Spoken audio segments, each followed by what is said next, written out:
একটুও তেল লাগবে না, রোদে দেওয়ার কোনো ঝামেলাও নেই। এতটাই মজার এবং সুস্বাদু কাঁচা আমের এই ঝুরি আচারটা বানিয়ে রেখে দেওয়াই কষ্ট। এত লোভনীয় আচার ঘরে কি রেখে দেওয়া যায়? তো চলেন দেখে নেই তেল ছাড়া, রোদে দেওয়ার ঝামেলা ছাড়া কাঁচা আমের ঝুরি আচারটা কিভাবে তৈরি করেছিলাম। একদিনের মধ্যেই আপনি এই আচারটা তৈরি করে নিতে পারবেন। তো প্রথমে যতটুকু আচার তৈরি করতে চান সেই অনুসারে কাঁচা আম নিয়ে নেবেন। খোসাটা ছাড়িয়ে খুব ভালো করে পরিষ্কার পরিচ্ছন্ন করে নিয়ে আমি আমগুলোকে একটা গ্রেটারের সাহায্যে গ্রেট করে নেব। তবে কেউ চাইলে কিন্তু বটি দিয়েও ঝুরি ঝুরি করে নেওয়া যাবে, সেই ক্ষেত্রে একটু সময় বেশি লাগবে, এটাই আর কি। তো গ্রেটারের যে বড় সাইডটা থাকে সেই সাইডটা দিয়ে আমি আমটাকে লম্বালম্বি করে হাতের মধ্যে ধরে একেবারে জোরে জোরে চাপ দিয়ে ঠিক এইভাবে বের করে নিচ্ছি। অনেকটা বড় বড় লম্বাটে হবে, দেখতে অনেকটা সুন্দর লাগবে। তো আমি 3টা বড় বড় সাইজের আম নিয়ে ঠিক এইভাবেই গ্রেট করে নিয়েছি। আমার মোটামুটি 1 বাটি হয়ে গেছে। এখন এই কাঁচা আমের ঝুড়িটাকে আমরা পানি দিয়ে কিছুক্ষণ ডুবিয়ে রাখবো 15-20 মিনিটের জন্য। 15-20 মিনিট পানিতে ভিজিয়ে রাখার ফলে আমের টক ভাবটা অনেকাংশেই চলে যাবে। তো 15-20 মিনিট ভিজিয়ে রেখে আমরা পানিটা ফেলে দিয়ে তারপরে আবার পানি দিয়ে ভালো করে ধুয়ে আমরা এটাকে নিয়ে যাব চুলায়।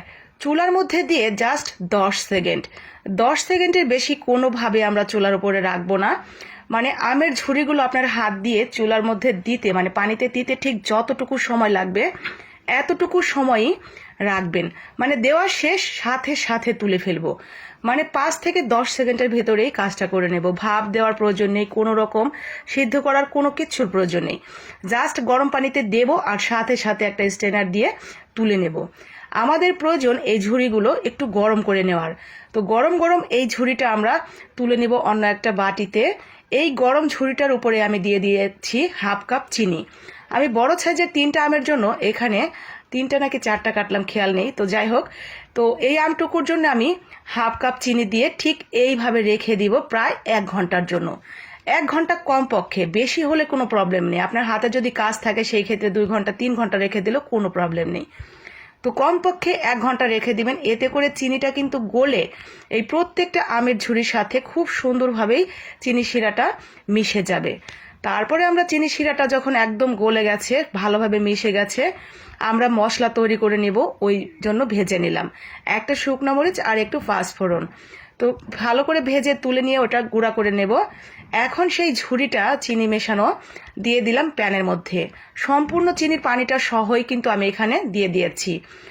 তো দিয়ে আমরা এখন আস্তে আস্তে মশলাগুলো অ্যাড করে দিব।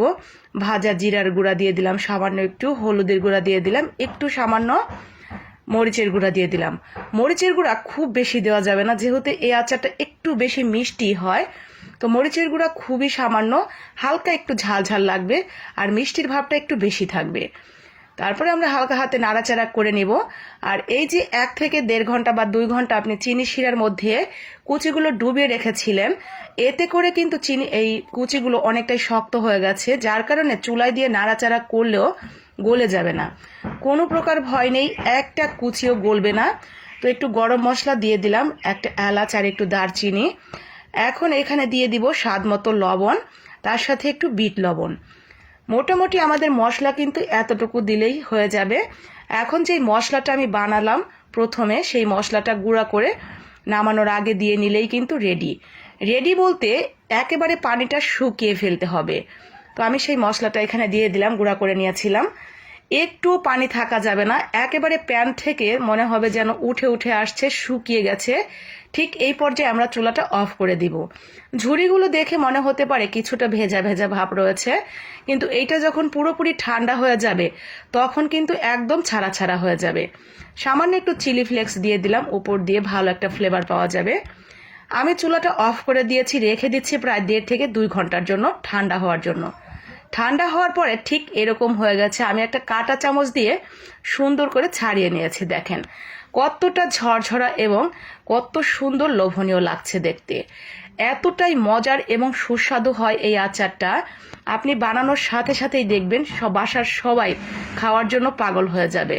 আর এই আচারটা দীর্ঘদিন সংরক্ষণ করতে চাইলে রোদে দিয়ে ভালো করে শুকিয়ে সংরক্ষণ করতে পারবেন, নর্মাল ফ্রিজে প্রায় 1 বছরের মতো।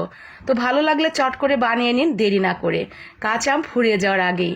তো সবাই ভালো থাকেন, সুস্থ থাকেন। আজকের মতো এখানেই বিদায় নিচ্ছি। কথা হচ্ছে পরবর্তী কোনো একটা রেসিপিতে। ভালো লাগলে লাইক কমেন্ট শেয়ার করে দিবেন বাকি আপু ভাইয়াদের জন্য। আসসালামু আলাইকুম।